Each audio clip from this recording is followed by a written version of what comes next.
We are Balkan outdoor boys. We spend a lot of time in the mountains and forests of Bosnia Herzegovina. Thousands of hours in the field, often far from official trails, most of the time without signal, and always in terrain where we need to know what we are doing. Our experience comes from real movement in every season in remote areas. A question we hear constantly, online and in person, is how do you deal with minefields in Bosnia? It is an important topic, and today we want to answer it seriously. We will show real footage from our hikes, including places close to known minefield zones, and explain how we plan our routes to stay safe. We rely on two main sources. First, a dedicated application working both on iOS and Android. It also works offline, which is absolutely essential in Bosnia and Herzegovina. Before every hike, we load our route, check proximity to contaminated areas, and verify the terrain. Second, the U4 web platform.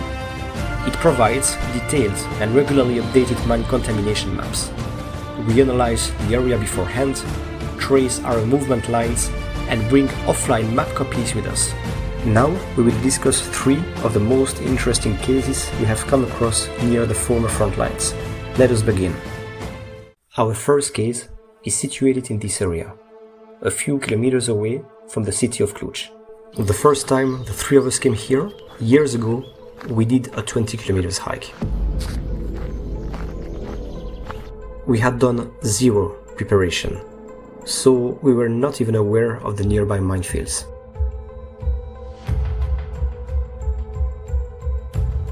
Back then, our rule was simple: just stick to the path. At around 1 AM, after 7-8 hours of going up and down, we decided to cut through the woods to reach our car faster.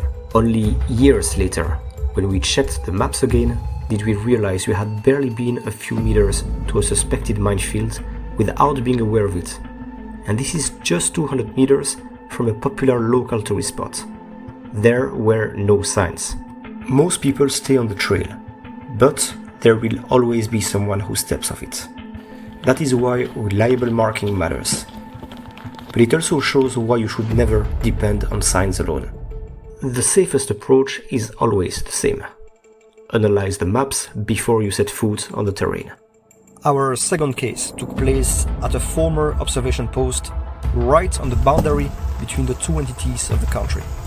We began our hike 12 kilometers away from our objective, at around 1,400 meters altitude. But this time we were prepared.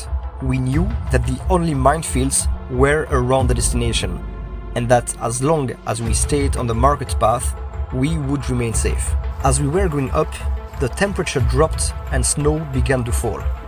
After about 10 kilometers of climbing, night arrived, temperatures fell below zero, and we found ourselves walking in deep snow.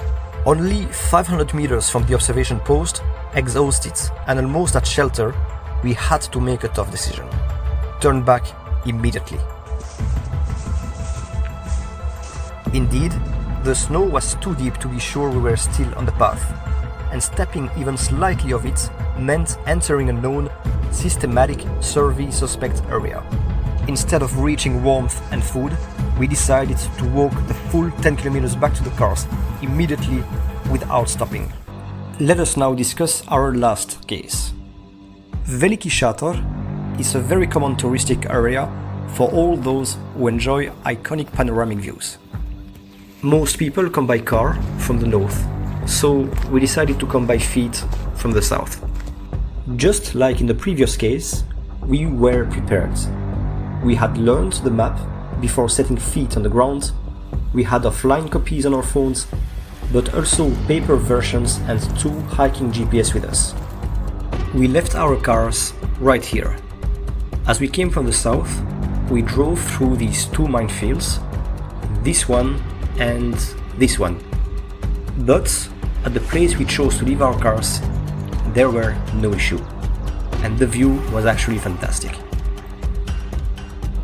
In this situation, we could not understand how so many people were confidently recommending us this summit, while the map clearly showed a suspected minefield almost exactly at the point we were supposed to reach. We also did not encounter a single sign suggesting the presence of mines in the area.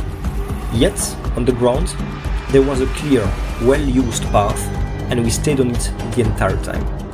The principle remains the same.